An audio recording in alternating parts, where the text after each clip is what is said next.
ask Laura Ingraham to dig them up. She'll know how. She can investigate anything. Things just disappear in Clinton land. They just are gone. I mean, I'm looking at my computer. I'm not quite sure. I got to get a new tech person. You use your computer to send emails, do you? Especially if you're out of IT. So, it all goes from right here, actually. Right. Yeah. Laura, we've got a Fox News alert, and it's all about the election. And, you know, today's primary in West Virginia, we've got some brand new Quinnipiac polls have come out this morning that show, first up in the state of Florida, Donald Trump and Hillary Clinton are tied. In the state of Pennsylvania, Hillary Clinton and Donald Trump are tied. In the state of Ohio, Donald Trump actually leads Hillary Clinton by 4 points. Now, wait a minute. The mainstream media narrative has been that she would clean his clock head-to-head, and yet in these must-win states, it's way too close. Well, not just that. The fanatical never-Trumpers, who I've just written a definitive piece about on LifeZet, the fanatical never-Trumpers have been saying this all along. You know, Trump can only appeal to this narrow, Neanderthal-like group of troglodytes in the Republican Party who know nothing. There's a bunch of knuckle-dragger meth heads who, you know, who are just angry at the world. I mean, this is the message that we receive from so many of these people. But what we've known all along is that there is a hunger in America among voters across the political spectrum for America-focused leadership. That doesn't mean that we don't engage with the rest of the world. It doesn't mean we have no immigration. It doesn't mean we have no trade, contrary to what they're saying in many so-called conservative publications. But it means that decisions we make always redound to the benefit of American independence and sovereignty and to the integrity of the economic standing of the American family. If Trump continues to make that message and make it forcefully and not get caught up in all these extraneous, you know, side battles, I think you're going to see more of these types of polls where he's moving either closer to Hillary in a tie situation or advancing past Hillary. And I think this more populist, slightly more nationalistic view of conservatism in Republican politics will be very popular in unconventional places if done right. I just think there's a market out there for talking about how Ben Rhodes lied instead of why Bill Clinton lied. I feel like we've been through that already, but who knows? Look at the results of those polls. Now it turns out Donald Trump for the general is going to need $1 billion, and he's going to need to raise money. How surprised are you, if at all, that these conservatives that supported some of the other 16 candidates, like Ted Cruz donors, are now choosing Hillary Clinton over Donald Trump? Does that make sense? It makes perfect sense. These are establishment. These are fanatics for globalization. But how? They are more. Let me finish. They are more fearful of the American electorate who is supporting Trump than they are of the rise of China, than they are of 2 or 3 new justices on the Supreme Court who will rule by judicial fiat.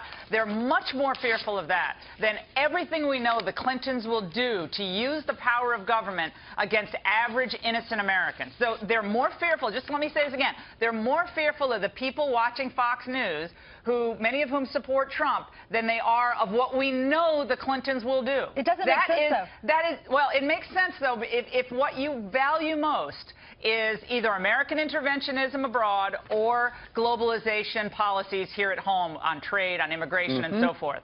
And again, these are people who say Trump's a vulgarian, Trump's not smart. Well, he was smart enough to beat Rubio, Bush, and all of the people who were bankrolled by people giving $235 million to both of them. So thank you very much. And remember back at CPAC in 2015, I gave a speech that everybody they were frustrated about and complaining about, where I said, well, maybe Bush and Hillary should just make this official and run on the same ticket. It'd be Clush 2016, because what difference does it make? And now we're seeing, you know, kind of why I said that at the time. A lot of these Bushies think that Hillary is preferable to the guy who got tens of thousands of people to well, remember, a lot of these people were for Cruz only because their first and second choices, Jeb and Rubio, went down in flames in their home state. A lot of them weren't for Cruz in the very beginning. Some of them were backing Cruz from the beginning. You have this billionaire, the hedge fund manager, James Simons, who gave $13 million of his dollars to Cruz when Cruz was out of the race. Now he's giving $2 million to Hillary Clinton because he says, this is what doesn't make sense to me, that He's saying Trump is not conservative enough, so yet So he's giving Hillary money is? to Hillary. Well, She's the only Yeah, conservative candidate. She's the only establishment-friendly candidate left in the race. So that's where the money goes. Hillary made hundreds of thousands of dollars giving speeches to the investment banks that these people do business with true. every day. Yeah, you're right. I mean, these people donate millions of dollars to the Clinton Foundation, including a lot of these Republicans. Sure. So they're all backslapping. They're giving each other awards. They're joking about how they're the brother of another mother, and they're all good friends. And you know, the American people are seeing through this. And so I'm literally done with with obsessing at least about the Never Trumpers. We now see everybody's cards. They're all on the table. Yeah. I think that moment of clarity is very, very important for the American people. I'm glad we have it. You know, another moment of clarity. It looks like the White House has been lying to us. Listen to this from yesterday. You're kidding. I know, shocking. Listen. There is no evidence that that ever occurred, and what I would encourage you and other critics of the deal to do is to look at the facts and to look at the results. We can verify them now, and the facts are clear. Last week you called the House Republican What we have learned is that Ben Rhodes, who is National Security Advisor to the President, in a New York Times article revealed that the White House pretty much made up a story, a fairy tale about what was going on between the United States and Iran to sell the Iranian deal. Now, he admits, you know, nobody called us on it, and the people who did, we beat them down. He called the press a bunch of 27-year-olds know-nothing who depended on them to get their information. Right. Well, again, the same media types and the same writers today who are saying, "Oh, you didn't do enough due diligence on Trump. You didn't really hold Trump's feet to the fire." Right. They're going after Fox. They're going after everything. Where is the same outrage expressed about how the media just let this whole thing slide? After we know they lied about the stimulus with all the shovel-ready jobs, they've lied about the IRS, they lied about Obamacare, they botched the Obamacare website, lied about that.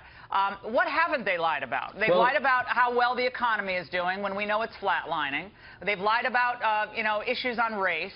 This has been like a nonstop lie-orama. And again, the people who are opposing Trump want more of the same with Hillary. I mean, at some point, this is the definition of insanity. You hope for a different result when you have the same person in charge. So it doesn't surprise me. And well, I mean, one thing they did, they actually edited out James Rosen's question. They questioned the validity of it, made 8 minutes of it. It's unbelievable. Well, it killed me. But remember, they were going after James Rosen not so long ago, the administration, right? You know, Ainsley, you and Steve know this. This is what they do, and this is what they'll always do. The American electorate needs to be kept in the dark. And now they need to be told everything's okay. Driving Everything's into okay. the stupidity of the American voter. Americans were stupid, right, during Obamacare. It's not just us saying it, it's the White House themselves. All right, Laura, thank you very much. Go to your radio show. Take care. Thank you. Good to see you. Good to see you guys.